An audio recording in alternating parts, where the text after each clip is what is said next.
pleasure. Thank you so much. Marina, I think she has said her part. Okay, Marina told us her part before. So I would like to invite Olga Runciman, voice hearers as Odysseus.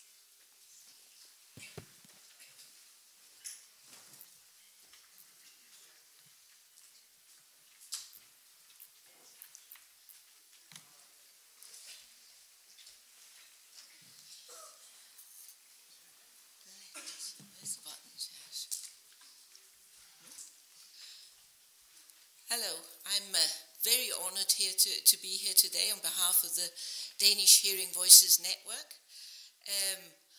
Just a little bit about myself. I have been a psychiatric nurse, but I have also been a schizophrenic.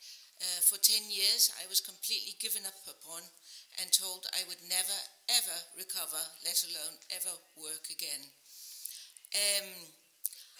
That has proven to be not true. And in fact, after that experience, when I got out of psychiatry, I had to become a psychologist to try and figure it all out. I know both sides of psychiatry in the sense that I have worked for many years as a psychiatric nurse, and I have also been a user of the same system, and that has probably been the biggest learning experience I have had. That's where I learned absolutely the most. I was going to talk about, I was quite inspired about the idea of the sirens, and I was thinking that psychiatry, there are two main sirens. As you can gather, I'm probably quite, I fight very much for human rights. But if we look at the two sirens, psychiatry and the pharmaceutical industry, they work very closely together, as many people have shown, like Robert Whittaker and Peter Gutcher in Denmark from the Nordic Cochrane Institute. And one of the messages is, if you listen to psychiatry, the message is that, we will cure you in this thing. But actually, there's an awful lot of evidence that if you listen as a person who hears voices and things, the chances are you're going to become quite often stuck in psychiatry. One of the things that I did when I was studying to be a psychologist was I decided I wanted to have a look and give voice to the voice hearers. Of course, I can only give voice to a very few, and I was deeply honored that 7 people have spent time and let me interview them and use them for my thesis. It was qualitative interviews, and I was actually looking to see what about the discrepancies between medication experiences, what they experience, what I've experienced, and what psychiatry says we experience.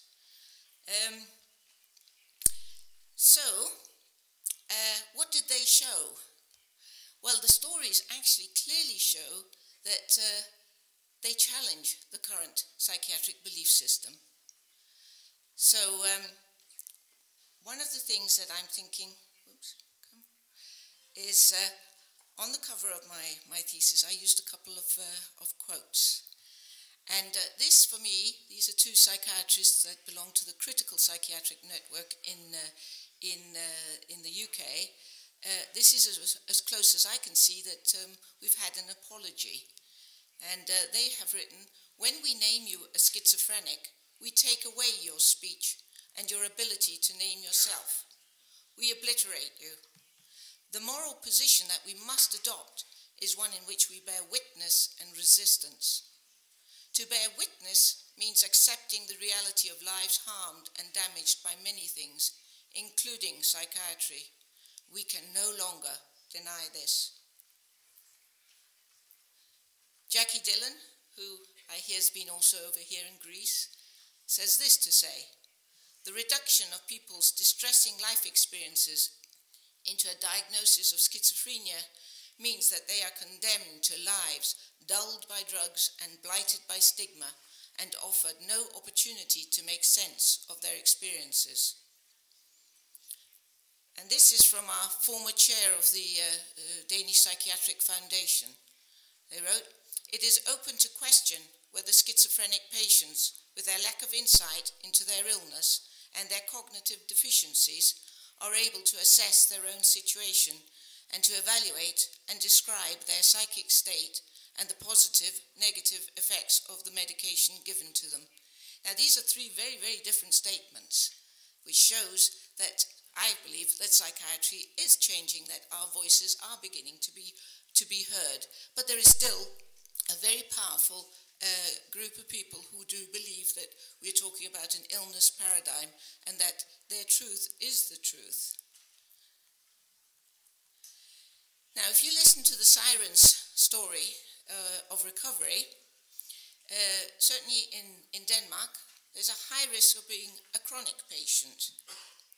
Your life expectancy, which is on average 22 years shorter, these are people who are diagnosed as schizophrenic, and there are people who, we hear their voices, 22 years shorter in Denmark, and is 25 years shorter in the UK, in the US, New Zealand and Australia. But we also have a very high youth mortality. One of our professors of psychiatry did some research and showed that in the 18 to 30-year-old group, people in the 18 to 30-year-old group, for example, women, for every one woman in that age group who died in the normal population, 14.4 were dying in the psychiatric homes and 13.9 in the psychiatric hospitals. Now, this was not just suicide. You can think suicide, of course, played a part. This is the overall. This is extraordinarily high. So we do have some problems in psychiatry. And this is what, if you like, as somebody who listens to the Sirens can expect. So what is it that can be said that is so dangerous? And I want to describe some quotes from some psychiatrists and psychologists of their experience. Not many people dare to take the drugs and try them out themselves, but some have.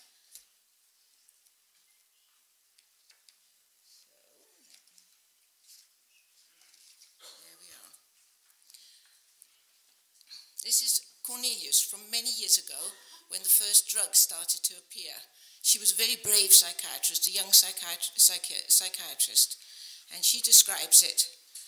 And this is in the 50s. "I begin to feel that I'm getting weaker and weaker. It is very difficult and harrowing. At 12:10, one of the assistants tries to hypnotize me. I gather all my energies to shout at him, so it seems to me. No, you're bothering me.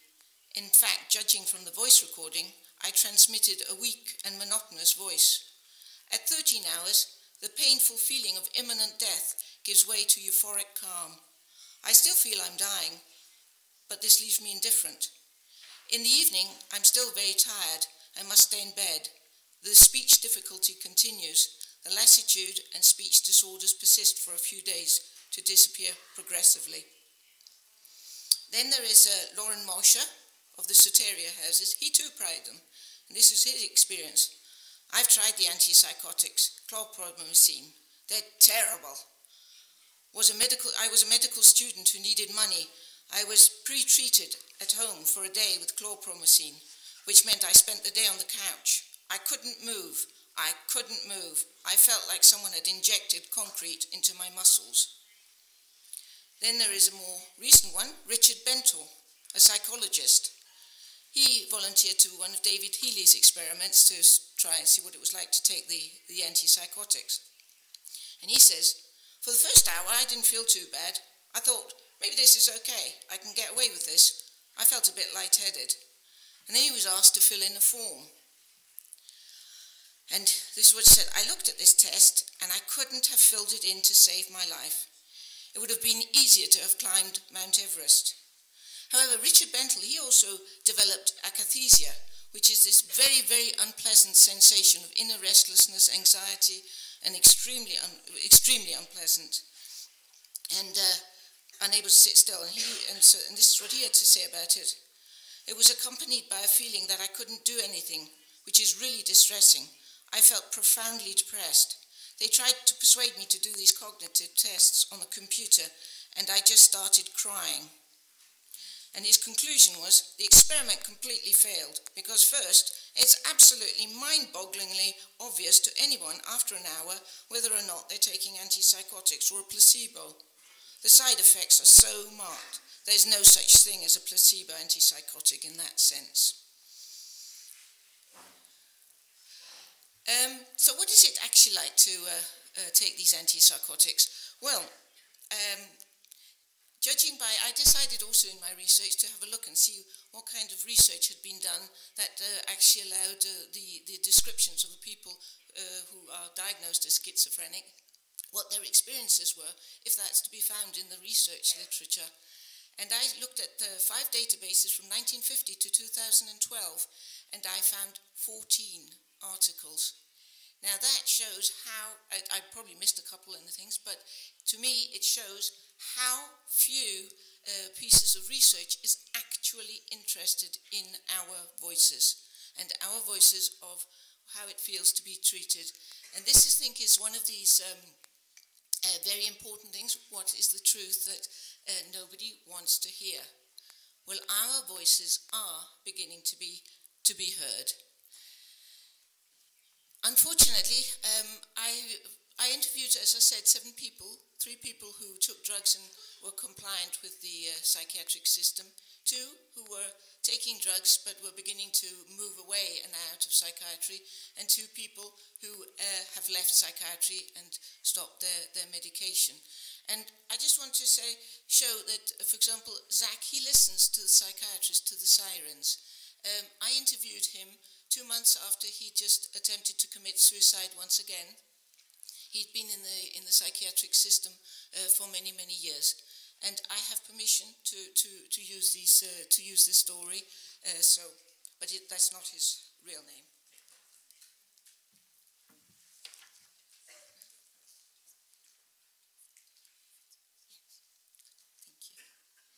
Thank you. And he's working very much with the psychiatrists, and he says, for example, I was asking him about, is it possible to think in a different way in this one? And he says, oh, no, it's not, it's out of the question. No, without the drugs I would probably be dead by now. And then Zach, as I called him, he says, finally we found Abilify, so I'm taking 30 milligrams a day. And then he describes, I can only do something when the anxiety occurs. I take a benzo or something, but I can't. We haven't found anything, a system, a mechanism, or a drug that stops me having them. We've tried Seroquel and Sorian, we've tried Risperdal. They have a more calming effect. I know Abilify can cause anxiety. Every single medicine can cause anxiety. And we've tried to go down in the dosage of Abilify and see if the anxiety attacks change. And there's not a pattern there. We've tried with, as I said, Sorian, and the other one, what was that? Seroquel. And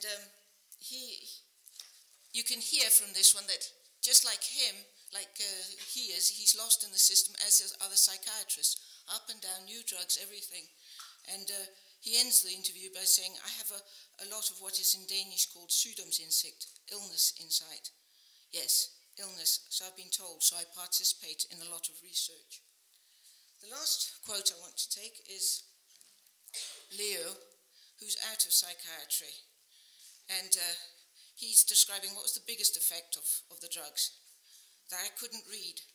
This is in relation to reduced sexuality, shorter life, etc. It's a long list that one can choose from. But for me, the worst was suddenly not being able to read, not being able to think and remember. I remember being tested by some psychologist, and I couldn't remember even the short sequence of numbers. That was frightening. This was not normal for me. I asked him, did you experience yourself as doped? He says, yes, absolutely. When you talk with people and 15 seconds pass before that person answers, then you're already put in the category of being dumber. My uncle said it very clearly, that he was happy to get me back after a long period of me being dumb, sweaty and dribbling, and now I was myself again. And that was nice to see. And I said, oh gosh, did he say that? And Leo says, yes, yes. And it was really sad and upsetting to hear, but it was also nice that I was myself again. And one of the things he describes was coming off the drugs. Many different things. Colours suddenly become colours again, not black and white. Colour intensity is removed. But suddenly there are colours again, and smells and sounds, and I could fall in love, and I could also be really sad. I could do tons of things. My desire for sex returned, the belief that it would be nice to be touched by other people, but it was also very confusing. Our voices are changing the world, and I think this is one of the most important messages that we can do. And for example, in Denmark, just to do this, we've got, for the first time this year, we're going to have trials with force-free non-belts rooms. We're going to have a multidisciplinary team with medicine teams to help people reduce or get off their drugs. We're going to have more psychiatric or crisis-orientated centers. Peer-to-peer is starting. The chemical imbalance theory is officially dead in Denmark. In terms of our groups, we have groups everywhere. We're now in the prisons. We've moved into the treatment psychiatry, which has been very, very difficult. And this year, we also talking about the Greeks marched into to the parliament. Well, we moved into the parliament. We were there for a whole day. We held our general meeting and our conference, and it was arranged. We arranged it with some of the politicians who opened the whole, one of the beautiful old rooms to us and spent the whole day there. So we were right smack dab in the middle of the parliament. And that little person there is Lee, part of our board. He's somewhere here, there. Yes. So, and that's what I want to say about that. Our voices are so important. We can change the world. We're changing it. You guys can do that too. Efradisto.